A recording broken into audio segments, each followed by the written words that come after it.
I guess Amit sir has joined us, and I would like to I invite Amit sir to speak about his aviation life. Thank Thank you. you.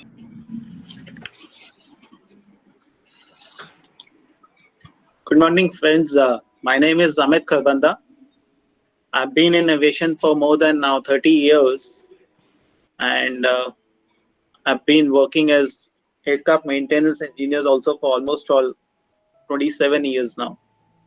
I've worked with various airlines, Modi Luft, British Airways, and Jet Airways. And I started my career as a trainee somewhere in 1991, and today is 2021, and still working as a lead engineer for Boeing 777s. I also have a qualification on Boeing 737, full 737 series, as well as a work for A350s also for our customer airlines, Singapore Airways. See, to be in aviation, you need to have a passion. Passion is something which drives you to be a part of aviation. If you have the passion, in fact, to join something, you need a passion. And if you have that passion, you can do wonders. And for aviation, why I said you need a passion? Because sky is the limit. You can do wonders in aviation, especially if you being a part of engineering or if you being a part of flight crew. Both of that, flying as well as engineering, they are one of the hardest and one of the toughest profession right now in aviation, because they need your dedication, they need your hard work, they need your 100%, because it involves safety. There are two correlations between safety, hard work, as well as what humans are involved in aviation. I mean to say human factors. So let's start with why safety is important in aviation. Safety always comes whenever you are being an aviation professional. Safety always comes first.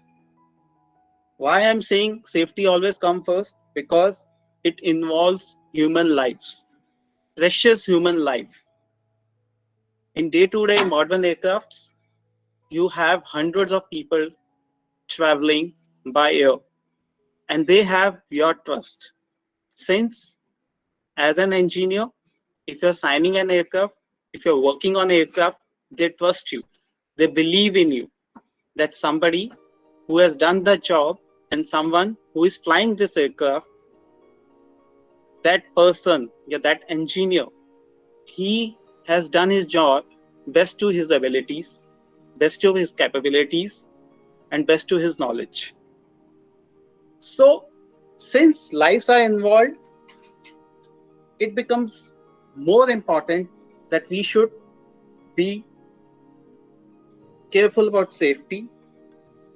In case, let's say, if you are not maintaining, if you are not following proper standards, proper safety management culture, what will happen? There's a loss of property, loss of human life, as I said, loss of property, loss of aircraft, loss of assets, and as well as there comes a point when people don't trust you. They will not trust you. There's so much of competition in the market right now.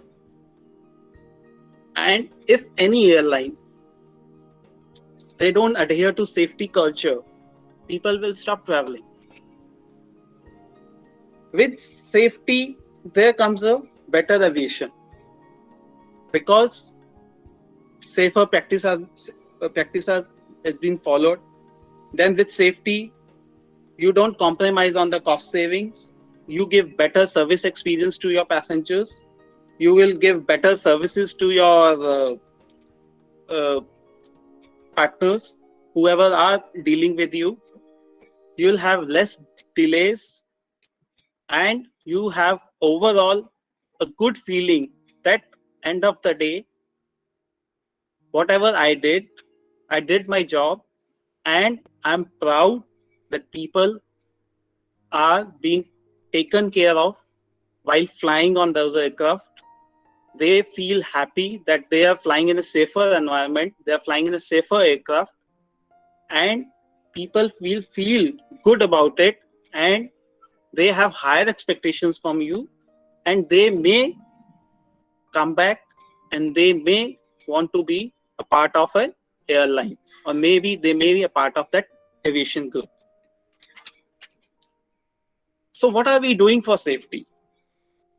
For safety, we have now, when we started, safety was always there, but over the period of time, with technology, with aviation booming, with so many aircrafts coming in, with so many airlines coming in, there is a system which has been followed worldwide now, which has been called as safety management system, which has not been adopted, which has not been only been adopted by our regulators DGCA, it has been adopted worldwide, and all the regulators, including EASA, FAA, whoever you name it, they have adopted those safety management resources system.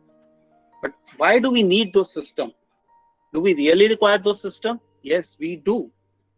Because there are four main points, components in safety management system. What are the safety policies? How are we going to adhere to those policies? What are the safety risk management? What are the risks involved? Safety assurance. How can we assure our passengers that you are flying in a safe aircraft? You are being taken care by people who have been worked on those aircraft, who have been dedicated on the aircraft. And safety promotion. And how are we going to promote? See, end of the day, we all are human beings. I won't say that we are 100%. Definitely in aviation, people do make mistakes. But to improve from your mistakes, to work on your mistakes, and to make it safety 100% safety proof is our motto. So to, to come up with safety, there comes another angle, that is human factors. So safety and human factors in aviation goes line and line, hand in hand. And what are human factors? Human factors is basically the study of human capabilities and its limitations. So human factors basically involve four things. If you ask me in nutshell, what are the four things? It's just fear. How do I take it? Human factors is fear. PEAR. Fear means people and their problems. E means the environment where you are working. A means your actions and the action of your employees or the organization where you are working for. And resources.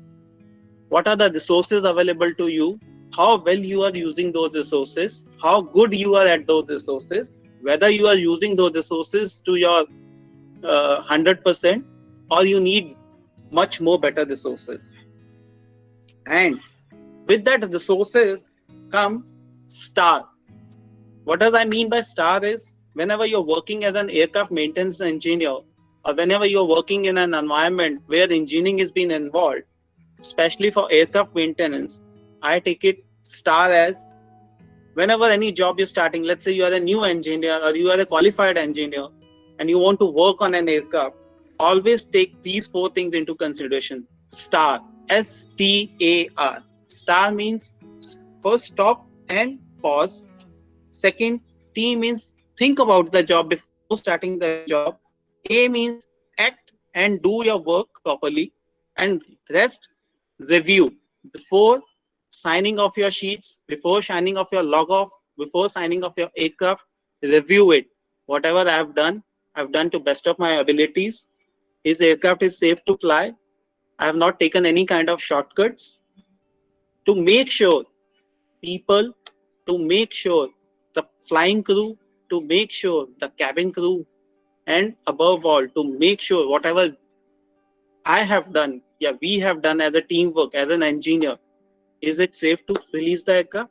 So these are the factors. That's why I always said Human factors and safety always goes hand in hand. So human factors is very important because there are 10 to 11 things which you should always consider while taking human factors while being in an airline employee. First of all is you should be confident about yourself. You should be confident about your team. Like, it's very important to have a good teamwork. If you have a good team, if you have a good resources at your hand, you can do wonders in aviation industries. Second thing is there should not be any lack of communication. If there's any kind of communication gap between your team and your team members, there might be chances that safety is being compromised. So make sure you have, even if you being a team leader, you should always take your team members into confidence. Even if they are giving you the slightest of advice, don't ignore it. Sometimes that advice, you can see, not only helps you to do a better job, that helps you to save um, a good amount of time also, and good amount of money also. Third, distraction. See, distraction is a part of human being. But whenever you are working on the aircraft, you are working as a maintenance engineer, do not distract. If you are getting distracted, you can tell, okay, I need a break, take a break, analyze, and once you come back, give your 100%. Next is resources. Resources are very important, especially in aviation. If you don't have proper resources, it's difficult to work as an aircraft maintenance engineer. So you need good resources. Let's say you're working, aircraft is in a hangar, you're doing some kind of a check, or you are doing some critical job on the aircraft. You have to have a proper resources. Basic resources I'm talking about, like you should have good lighting, lights should be there. Then you should have proper tools to work on the aircraft. You should have proper manuals to, so that in case you need to refer, you should refer your maintenance manuals. You should maintenance wiring diagrams. You should able to uh, see what exactly is required, what kind of parts you are required for that particular job. Then next is awareness. You should be well aware about the latest technologies, latest tools, latest kind of write-ups on that particular system, so that whatever job you are doing, you should be up to date. Then good knowledge. Good knowledge comes from not only by reading books, not only by reading technical literature, but how it is being done. What is the way to do it?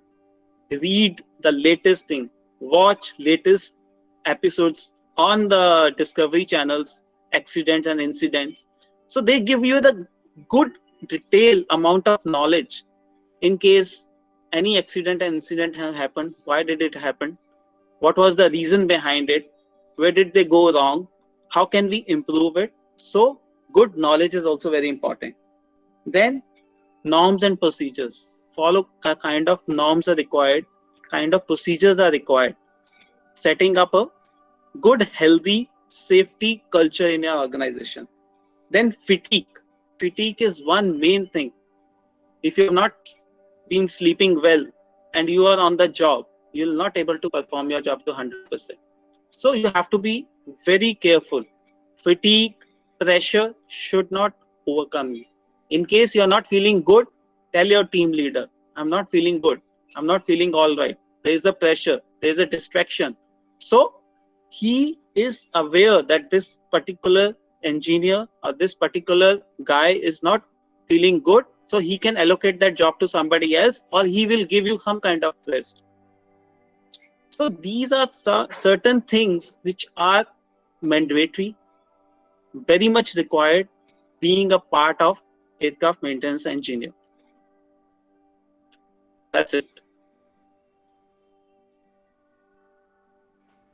Thank you so much, Thanks, Amit. sir. Yes, sir. Wonderful hearing you, and a lot of good points you touched. And while we are a student, uh, we might not be very familiar with some terms that all of us are speaking. But I assure you guys that if you, and I wish that you do, continue in this field, these terms that you're hearing today will be commonplace for you. It will be something that you will be uh, exposed to on a daily basis. And like Amit rightly said, see the episodes of air crash investigations. Best learnings that I've had uh, are from learning from unfortunate mistakes that have occurred, and and they keep occurring. And the only way that the Murphy's law, anything that goes wrong can go wrong, will go wrong. Well, it's true, isn't it? You make the best airplane, and we will unfortunately find a flaw in a very tragic manner. So, but having said that, these things have these you know methods of learning have saved so many lives. It is not even funny. Please, if anybody has any question for Mr. Amit Kharbanda, he's 30 years in aviation, a lot of experience, and just go ahead and ask him.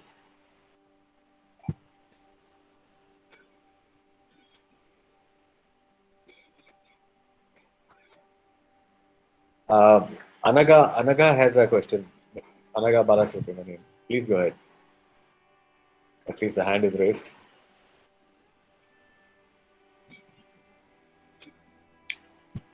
Okay, so I'll go ahead and ask you, Amit, and maybe some people will agree. What what uh, what was the best thing that you learned while you were training to be an aircraft engineer? Dedication. Be 100% to your job. Give 100%. Dedication. Even Excellent advice. even if after 30 years in aviation, don't take anything on the face. What I mean to say is, even if you have done one job 100 times also, and you are doing 101 time, refer your books. Refer, refer. Like we call aircraft maintenance manual as a Bible. Refer it. Don't be shy. Even if you don't know, if something you don't know, ask your superiors, ask your seniors, ask somebody who is done. But never ever shy away from asking. Have an open communication, have a good teamwork, and refer your manuals to the core. You will never get wrong. Never. Absolutely, absolutely. I've worked with Amit in Jet Airways, and I can tell you that whenever I took over an airplane which Amit had released, signed for, and I was so sure that the aircraft is in a airworthy condition, in a very good condition.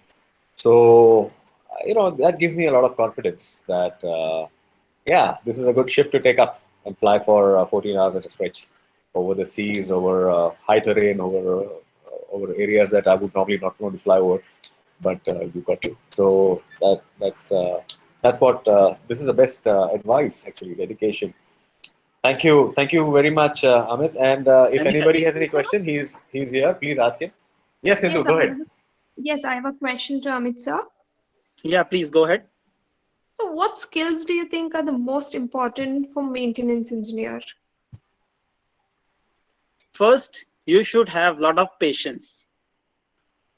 First, patience is key for any maintenance engineer. Even if you are doing job, even if you know you have deadlines to meet, don't take shortcuts. If you take shortcuts, there you will save time, but you don't know what is going to happen in flight. So till the time you are not 100% sure, don't never ever release your aircraft. Never ever take shortcut in aviation, at least in engineering. Give your 100%, results will be good.